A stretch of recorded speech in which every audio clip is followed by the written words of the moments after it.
Go to another, pray for me, I'm sick. This is the secret. Save the Lord your God. God himself will remove without prayer and fasting, without any man laying hand on you, by saving God. He said, he shall remove sickness from thy midst. Benefit number 2. Number 1 is that your food will be blessed as your water. Number 2, sickness will be automatically removed from you. You don't need to go to a man of God to pray for you. Sickness will be removed from you. The time I saw that seed, it was a service to God. The leg that the doctor said would take long to heal, it took only months. February, I drove to Namibia and everybody was surprised. Hallelujah. Amen. You shall save the Lord your God, and he shall take away sickness from thy midst. Hallelujah. Amen. Exodus 15:26, he said, I'm the Lord that healed thee. I am the Lord that healed you, not the doctor. I'm the Lord that healed you. But this healing from God is attached to a benefit. He says, if you shall hearken to everything that is written in the book of the Lord, I, God, will heal you. So your healing is attached to your obedience to the word of God. It's the reason why you and me, we have gone to men of God to pray for us and we are not getting healed, because we are not obedient. Hallelujah. Amen. A doctor cannot heal you. A doctor can just ease the sickness. He cannot heal you. If doctor was a healer, you couldn't have been getting people dying in your church. If doctors were healers. Hallelujah. Amen. He said, I am the Lord your God that healeth thee. And this healing is attached to a condition. If thou will hearken, if thou will listen, if thou will follow everything that I've spoken to you this day, following everything that is written in the book of the Lord, I will heal you from all the diseases. And what does the following and hearkening means? That is service. If you shall save me, I shall remove sickness from thee. For I am the Lord that healeth it. I will heal you. Hallelujah. Amen. Benefit number 3 from the same book of Exodus, he said, there shall be no one in your midst that will die prematurely. Premature death can be avoided by serving God. Hallelujah. Open your books to your Bibles, the book of Ecclesiastes 7:17. Ecclesiastes 7 verses 17. Ecclesiastes 7 verses 17. Are we there? If you are there, shout amen. Amen. If you are there, shout amen. Amen. It says, be not over wicked, neither thou foolish. Why should I die before your time? Why should you die before your time?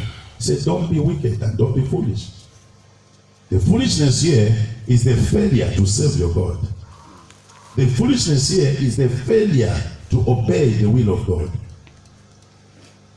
He said, why should you die before your time? By the reason of your foolishness and your wickedness. Why can't you simply follow God and live according to the number of your years that has been given? He said, I've given man to live up to 70 and maximum up to 120. Hallelujah. Amen. And he said in the book of Psalm 91 verses 14 to 16, he says, because he has set his love upon me, I will lift him on high. Because he has set his love upon me, I will deliver him when he's in trouble. Because he has set his love upon me, I will be with him when he calls me. Because he has set his love upon me, I will satisfy him with long life. Setting the love upon God is doing service to God. The person that you love, you will save that person with all your heart. Hallelujah. Amen. If you say you love God and you don't save him, it means you don't love him. If you love God, your heart will be moving for things pertaining to the kingdom of God. Hallelujah. Amen. Serving God will make you and me escape premature death. Serving God will protect us from dying before our time. If you lock yourself in the service of God, you'll be assured that you will live according to the number of your age. It is very painful for young people like me to die at my age. My parents and everyone that know me, they will cry. It is not biblical for our parents to bury us, but we should bury our parents at the old age. But if we don't serve God, if we don't avail ourselves for the service of God, we will die before our time. Ecclesiastes 7:17, he says, why be thou foolish? Why be thou wicked? This will lead you to die before your time.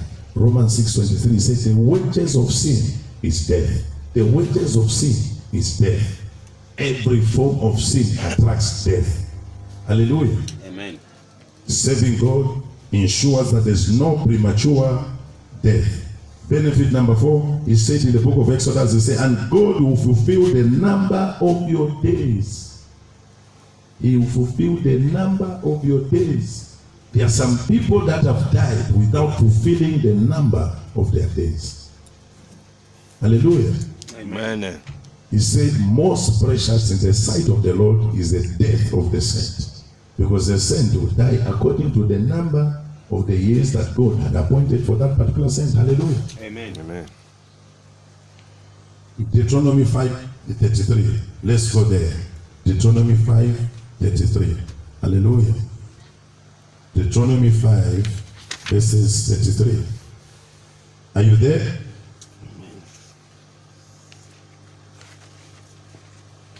Praise the Lord. Amen. 5:33 of Deuteronomy. Ye shall walk in all the ways which the Lord your God has commanded you, that you may live, and that it may be well with you, that ye may prolong your days in the land which you shall possess. Prolong your days by walking in the ways of God, by serving God. Your life will be prolonged.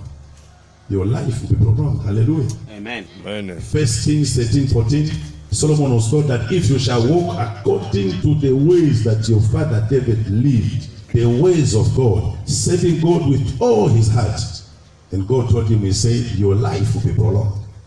Your life will be prolonged.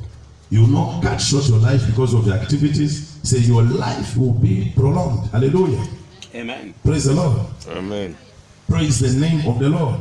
Amen. Benefit number 5, God is saying that he shall fight the battles on our behalf. He said he shall send terror, he shall send fear in the camp of enemies. Exodus 23, the chapter which you are just reading, he said, you shall save the Lord your God, he shall bless your food, he shall remove sickness, he shall make sure you don't die prematurely, prolong your life, and he said he shall send terror in the camp of your enemies. Terror in the camp of your enemies, meaning that God will arise and begin to fight on your behalf because you are busy serving him. Because you are busy serving him, he will arise and fight every battle that the enemy is going to rise against you. Hallelujah. Amen. Praise the Lord. Exodus 14 verses 13 to 14. Let's go to Exodus 14 13 to 14. Exodus 14.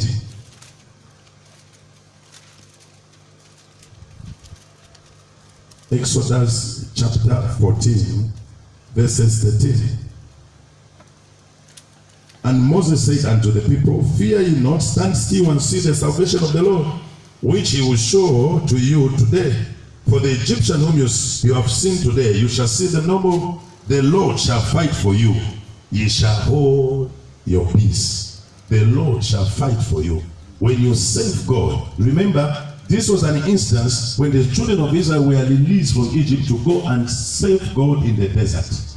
And because of the mission to serve God, Moses said that stand still and see how God is going to fight for you. When you are busy serving God, God himself will begin to fight every battle in your life. Hallelujah. Amen. People will be engineering battles, altars will be risen for you, but because you are busy serving God, God himself, you will arise as a mighty man of war and begin to fight every enemy of your life. Hallelujah. Amen. He said in the book of Romans 8:31, he said, if God be for us, who is against us? You are with God. You are busy serving God. Who can be against you? Serving God benefits. He will fight your battles. You will not need to fight a battle. You and me were busy fighting battles. All this fire, prayer, kill them. It's because they are not serving God. And you have prayed, kill them. And tomorrow you see them, they greet you, how are you? Lord, that one, I declare and decree, they should die. All my enemies, give them fire. They should die, lightning. Tomorrow they greet you. How are you, madam? How are you, sir? God will not fight for you if you have not given yourself to his service. You shall serve the Lord your God, and God is saying himself shall send terror in the camp of your enemy. Terror in the camp of your enemy. He will terrorize them by his power. You don't need to fight. You just need to serve God. But you and me, we are busy fighting because we have neglected service. When you talk about serving God, it's not coming and sitting. It's serving God in church, outside church, your lifestyle 24/7. It should be a life of service. People, when they see you, they should give glory to God. You should have people to pray for you because of the things that you are doing in their life. Hallelujah. Amen. Amen. God himself will arise and begin to fight the battles for you. Amen. Amen. He said, I shall drive out your enemies. When you serve God, in the same chapter of Exodus, say your enemies will be taken away from that which they have possessed. There are some possessions which belong to us, but they are in the hands of the enemy. Remember, we have been saying in this place that anything that we are looking for is with men. It's either men are taking care of it on your behalf, or they have grabbed it because you have neglected service. God is saying that I will drive out the enemies on your behalf, those that have taken your possession. You don't need to go to your office and start getting anointing oil and go and put in your boss's office. I declare I possess this position, but you are possessing it. Are you serving God? You want to possess that position. Are you serving God? He says, if you serve him, he shall drive away the enemies that have possessed your possession. Enemies that have taken that which belongs to you without you knowing. They have grabbed it from you. And God is saying, just be serious with serving me. Me, God, I will drive them away. Hallelujah. Amen. Psalms chapter 2, verses 8. He said, ask me, and I shall give thee the heathen for their inheritance, and the outermost part of the earth for their possession. God himself is the one that will drive enemies on your behalf. He told the Israelites, he says, my angel will go before you to take you to a place that I prepared for you. The angel will only lead you to the place that God has prepared for you on the altar of service. On the altar of service. If there's no service to God, the angel will not lead you to that marvelous place flowing with milk and honey which God has prepared for you. As a result, that prepared place for you will be possessed by people who are not even supposed to possess it. But he said, my angel will guide you. My angel will lead you. So the leading of the angel in the promised land is based on the altar of service. Based on the altar of service.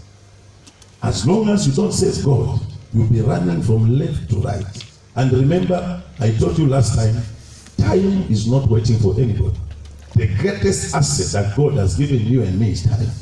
And devil is busy attacking our time, making you busy with useless things, neglecting the service of God. Hallelujah. Amen. Praise the Lord. Amen. Praise the Lord. Amen. It is very important, ambassadors, that we should repent and give ourselves to the service of God. To the service of God. When last did you go to that family that is struggling in your area and bless them, even just with bread? You don't need to give out of abundance, but you need to give out of love. When last did you go to the robots and give the blind people some food? When last did you pack your clothes which are not using and go to an orphanage and bless them? When last did you go to the house of God and say, I want to do this in the house of God? When last? When last did you avail yourself for service? When last did you go out in the street to go and win souls for evangelism? When last did you go to hospital and visit the sick? He said, I was sick in the hospital. You never came to see me. Jesus said, you never came to see me. And they said, Lord, if we knew that you're in the hospital, I was going to gather the whole church and come in UTH. He says, if you never go to see those that were in UTH, you never come to service. When last did you take a step to go to the prison and visit the prisoners? When last? When last? When last? Ask your neighbor, when last? Ask your neighbor, when last? When last? Until we avail ourselves for the service of God, God will never service us.